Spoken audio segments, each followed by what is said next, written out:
Assalamualaikum warahmatullahi wabarakatuh. Baik teman-teman, saya Nur Hidayati. Kali ini akan membahas bimbingan konseling pada aspek karir di anak dan remaja.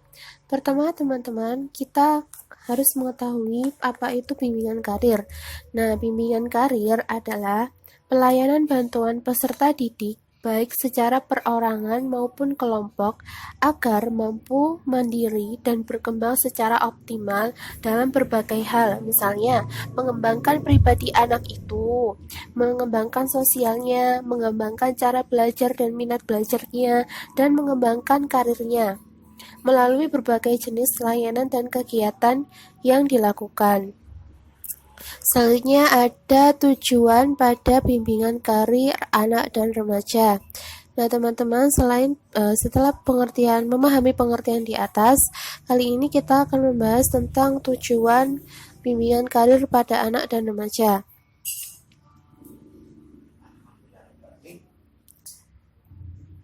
Tujuan bimbingan karir pertama adalah untuk membantu para siswa atau anak ini memiliki keterampilan dalam mengambil keputusan mengenai karirnya di masa yang akan datang. Untuk mencapai hal itu, diperlukan banyak adanya pemahaman diri siswa dalam mengamati lingkungan sekitar yang tepat bagi dirinya sendiri maupun orang lain untuk kepentingan masa depannya itu sendiri.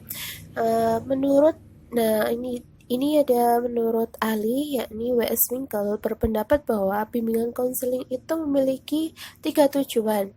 Yang pertama ada memahami isi dunia kerja serta faktor-faktor yang perlu dipertimbangkan untuk memilih program atau jurusan yang tepat.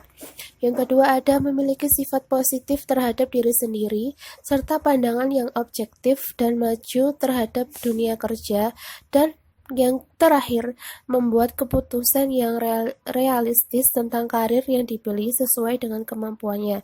Jadi di sini tuh tujuan bimbingan karir sangat jelas ya teman-teman, yakni untuk membantu para anak dan remaja ini menggali potensinya dan mengembangkannya untuk keperluan mereka di masa yang akan datang.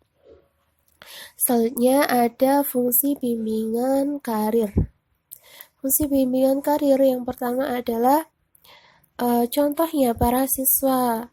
Fungsi dari bimbingan karir itu sendiri, contoh para siswa di tingkat akhir seperti kalau SD itu kelas 6 akhir, lalu kalau SMA itu di kelas 3 akhir. Nah, mereka itu akan mengalami ketercanggungan atau bingung dalam memilih keputusan sebelum mereka melanjutkan ke pendidikan selanjutnya atau mereka memilih untuk bekerja. Nah, disinilah fungsi bimbingan karir itu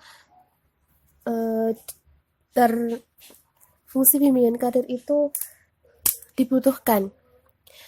Lalu tidak semua siswa yang tamat SMA akan melanjutkan ke jenjang pendidikan yang lebih tinggi. Siswa yang langsung terjun ke dunia kerja tentu sangat memerlukan bimbingan karir ini agar dapat bekerja dengan senang dan baik.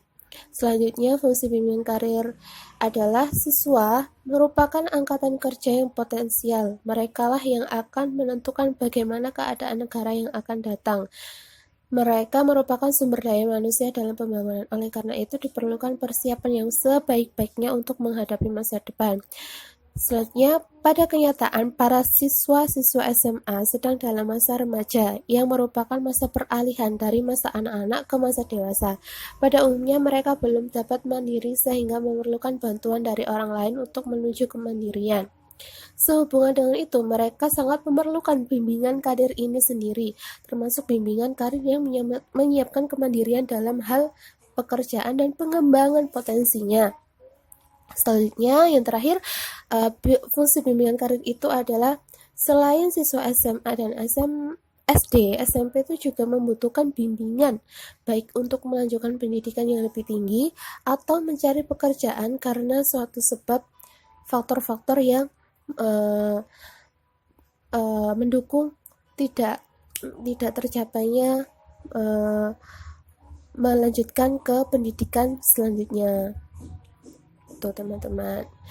Nah, layanan ini maksudnya adalah kita sebagai konselor atau tenaga ahlinya, kita itu memberikan pelayanan kepada siswa-siswi ini, kepada anak dan remaja ini, terutama di sekolah ya teman-teman. Hal ini tuh yaitu kita memberikan solusi bagi mereka, kita memberikan proses konseling kepada mereka.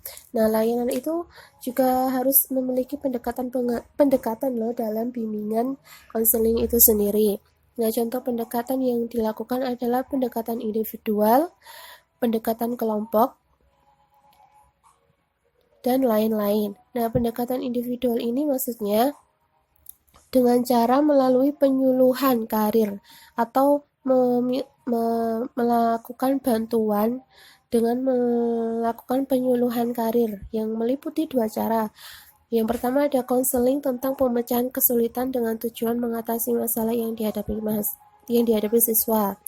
Kedua, ada bantuan perorangan agar masing-masing siswa dapat memahami dirinya sendiri, memahami dunia kerja yang akan dia lakukan, dan mengadakan penyesuaian antara dirinya dengan dunia kerja yang ia inginkan.